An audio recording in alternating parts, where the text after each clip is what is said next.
I'm finally sitting down to do my whole Armor of God video. I cannot make a script. It doesn't feel right to write a script. I tried. It doesn't feel right. I just have to turn it on and let whatever flows through me come out in real time. So I taught in the video that got the most traction that I've done recently is about the black goo. And where I taught about the black goo, that's where I teach that it has this a disharmonious hum. It's got a vibration.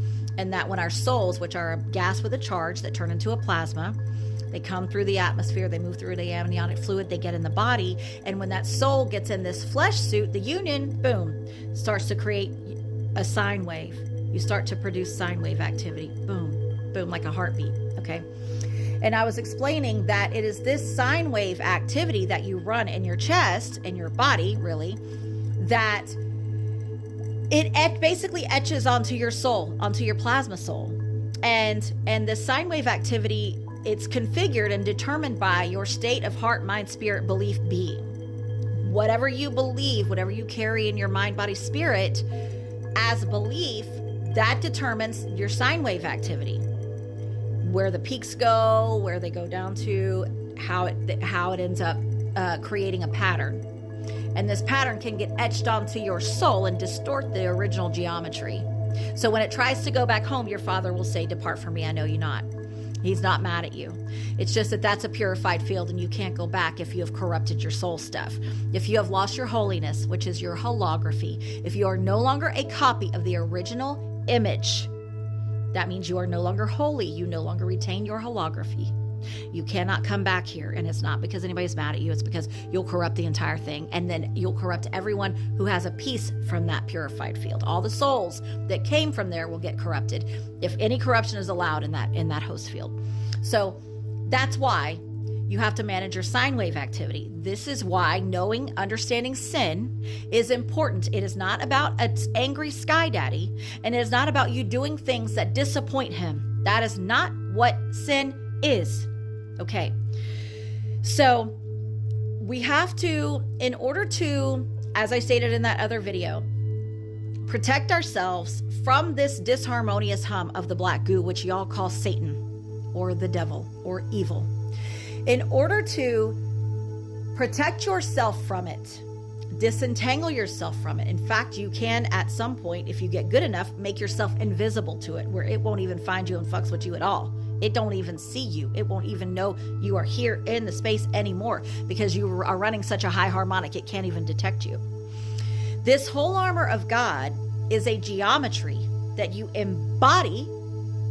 You build it into your beliefs. Remember I said a few minutes ago that your sine wave activity is determined by the beliefs, thoughts, emotions that you hold.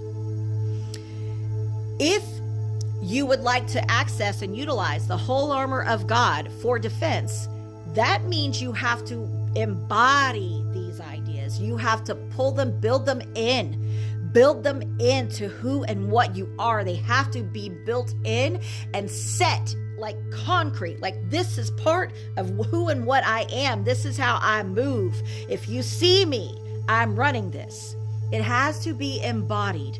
Let's start at the beginning. Well, I like to start with the breastplate of righteousness. Now, trying to describe righteousness is very difficult for me because that word itself is very poorly defined. Most people will say, well, it means you are like God, but let's just not and say we did, because which God at which point in time, which one, the one described in the Old Testament or the one Yeshua talked about, because that don't even sound like the same guy. So you don't know what God is. And also you don't even know which God. You don't even know which God you're talking to at any given time. I know you say God and God's enough, but there are more than one. And in the 10 Commandments, he was like, don't have any other gods before me. And y'all are like, but there are no other gods. And he was like, I just told you there were. Why would I tell you not to have them before me if they didn't exist? You know what I mean? So what you guys call God, I refer to as a true north, meaning I am following the hum of my source.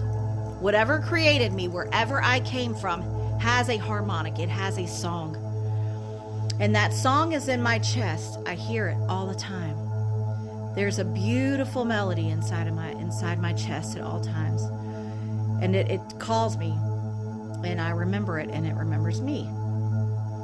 And within this lovely harmonic, that's where everything gets weighed, everything gets measured. It's in my breast, right in this breast area right here. Meaning I pull everything and every decision, every experience, I pull it in there and I move it around in this righteousness. I move it around and I allow it. I visit my true north structure in there and I move things around in it. And I say, does this go along? Is this in line with what I have constructed as my version of righteousness? Which to me is me following my true north, following my original song. Does this feel right to me? Does this feel right? Not right like by how the Matrix says, right? Like I got my answer right on my test. Like it was Columbus in 1482 or whatever. I don't care. Okay, you get what I'm saying. It's not like right like I got a test question right. It's how does it feel inside you? And how does that reconcile with your true north? So in order to embody a breastplate of righteousness, you have to understand righteousness. You're going to have to start there. What does it mean for you? Not a religious version of righteousness. You need to seek for yourself what your true north is and construct it in here and run everything through it. And when you have been following that, when you operate with everything coming through that righteousness field, getting filtered through it, there really ain't anything anybody can say to you. And this isn't ego. There is an egoic version. For everything I say, there's also a third dimensional egoic version of this. So I'm talking about the high-hearted versions of these things. When you've run everything through this, when you embody that breastplate of righteousness, nobody can tell you shit. Don't try to come for me or at me. I'm not available for your scattering. I'm not available for your judgments. I'm not available for your fingering. Get away from me. Get out of here. I've got a machine here, okay? I know where I'm going. I'm following it. Don't try to mess with me. And you don't feel, if someone tries to call you out or criticize you or judge you for your choices, you're bulletproof. It doesn't even affect you. I don't go home and cry and bite my pillow when someone says I don't like you. Bitch, it's okay. Sometimes I don't like me, and you're allowed to not like me. That's okay. None of it matters. So to me, that is the breastplate of righteousness. The shield of faith. Let's talk about the shield of faith. That shield is it is a geometric structure that gets built outside of you. It's energy, light, sound that move out and communicate with the quanta, with the building blocks of this reality. It's actually plasma. It's water molecules. That's what it is. You are using your body, which is a bioelectrical tower. You understand now how it works, how your thoughts, feelings, beliefs, emotions move outside of you and arrange the water molecules and determine how reality gets arranged around you. When you have a shield of faith, that means, again, I know that I am not available for this fuckery. I am not subject to it. And whatever it is that happens here to me, around me, whatever it is at all that I experience, I know positively that it is.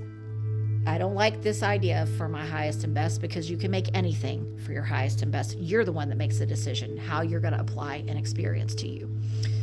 But I know that if it happens to me, that it is absolutely part of my design, because I have taken back my gameplay. And I trust that I am surrounded about with direction and protection. I trust that. I know that. There isn't any chink in my shield. I believe it. I remember it. I think about it often. I am embodying and broadcasting this shield of faith that is impenetrable. I'm going to have to make a part 2.